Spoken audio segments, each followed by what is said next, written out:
If you find an old man collapsed in the woods, leave him there. It was on the third night up at that cabin, all alone. An anxiety had crept into me from the first, such that I could find no rest that night, instead finding myself in an upholstered chair near the window. I watched the ants parade along the windowsill at first, listening to the nocturnal bird songs and insect chirps. I then turned upwards to watch the pale, rich moonlight dance between the branches, the clouds, and the wispy strand of smoke rising from the horizon. The tension within me snapped, leaping at the purpose.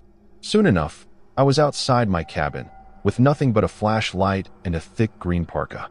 The smoke came from deep within the forest. The ground there was uneven with no paths to guide you. By the time I had reached the source, the smoke had faded to a limp whimper. There were no tents, no sleeping bags, simply a crude stick once fire and an equally archaic fire drill. I almost missed the man. So covered was he in mud and other horrors that he blended in with the cracking bark of the tree he was resting against. A pained moan, a low and weary thing, drew my attention to him. Ragged cloth barely covered him. Old holes mingled with fresh tears, laying bare a multitude of scratches and deep claw marks. Chest, arms, legs, all torn at ferociously, wounds crusted shut by the thick discharge. The ground dyed red from the fire to the tree.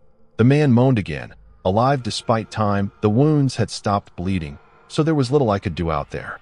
I removed my parka, but soon enough, we reached the cabin. I set him down on an upholstered chair next to the bare windowsill. I wasn't sure where to start with the man at first. Eventually, the smell pushed me into action. The cabin had a bath, and the old man soon found himself in it. I washed him with a sponge, starting at his feet, coated in what seemed like centuries of dirt and mud, and slowly moving upward. I assumed he was trying to cover it up, some gang sign or prison tattoo from the looks of it. It was simple enough, a uniform black shape that looked like the vagabond had woken up, his hand grabbing my arm, firm but restrained. He was obviously confused, but as I need to get going, he mumbled, his voice desiccated. He placed both arms on the side of the tub, lifting himself to a standing position. Your legs, I began. I leaned forwards, helping him steady himself. We really need to get you to a hospital. No, you can't take me there. I can't. He rebuked me, pushing my arms away, guarding himself like a fearful animal. Looking again at the gang tattoo, it wasn't hard for me to imagine why. I pushed that unkind thought aside a second later, ashamed. No, don't take me into town. I can't be around people, the fugitive explained, before a cough overtook him. I'm ashamed to admit I simply stood there for a time, wordlessly watching him, simply waiting for a sign, an indication, some fuel to justify the apprehension that had crept into me.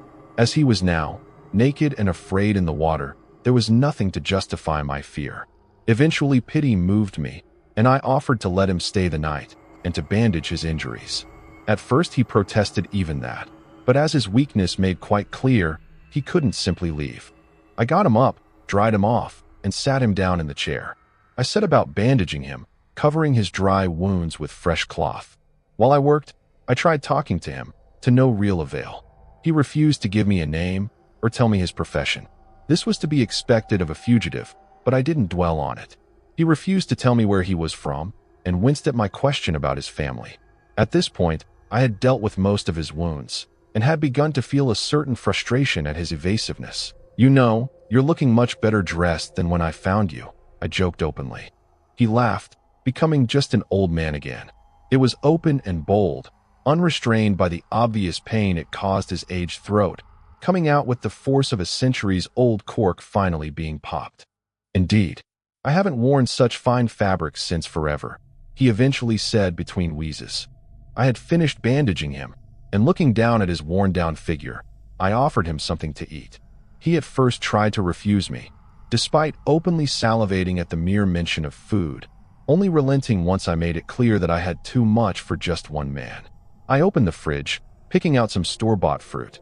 It split apart at my touch, as a mass of writhing maggots oozed out from its core.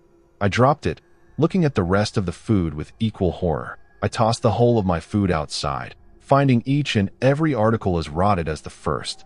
Eventually, I was left with some wild eggs I had found on my first day. I cracked one open apprehensively, only to find the contents unsullied. I cooked them in silence and ate in silence. I knew that something unnatural had happened. How else do you explain such a profound decay? And yet I could not bring myself to send the man away, to blame him for my misfortune, to withdraw my charity in fear.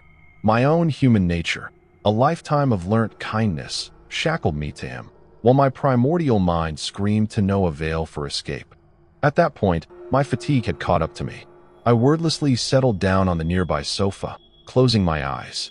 As I felt my consciousness slip, it was harshly reeled back into those woods. The winds thrashed against the cabin walls, making such a noise as to wake the dead.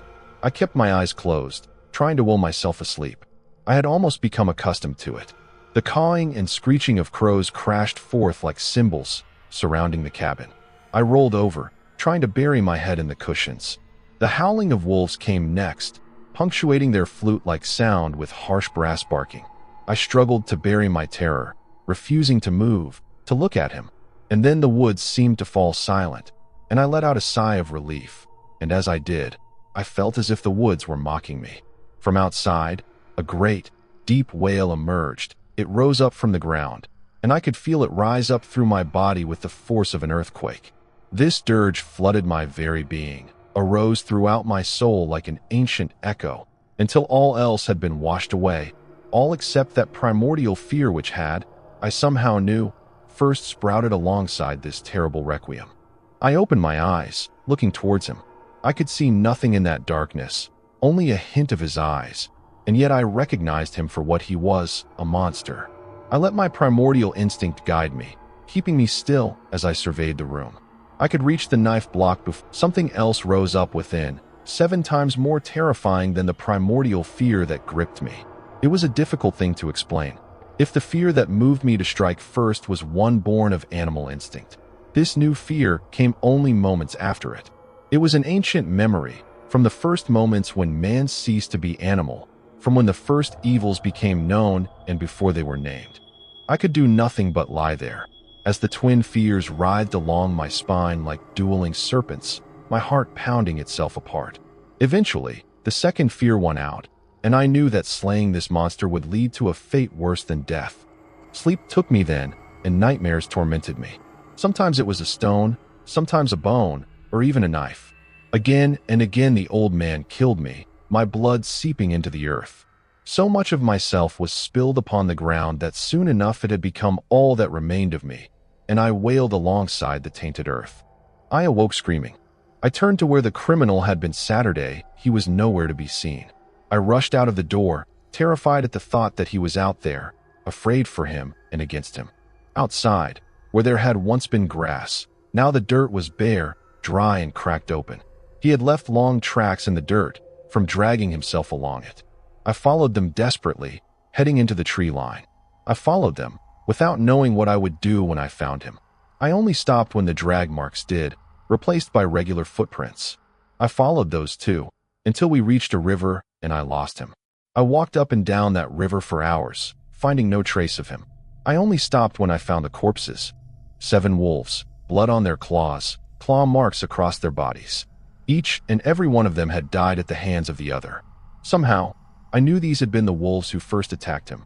I knew that I had been saved by my humanity, where these animals had given into that primal fear. I resolved to leave the woods behind then and there. I have yet to return to them, nor do I intend to. I know, somewhere out in the furthest wilds, that old man, that monster, is still out there, exiled far from civilized man. For the truth is, I have been raised my whole life to be kind and understanding and to never judge others. Yet in that dark moment alone in the cabin, I had almost been ready to throw my faith aside and kill him.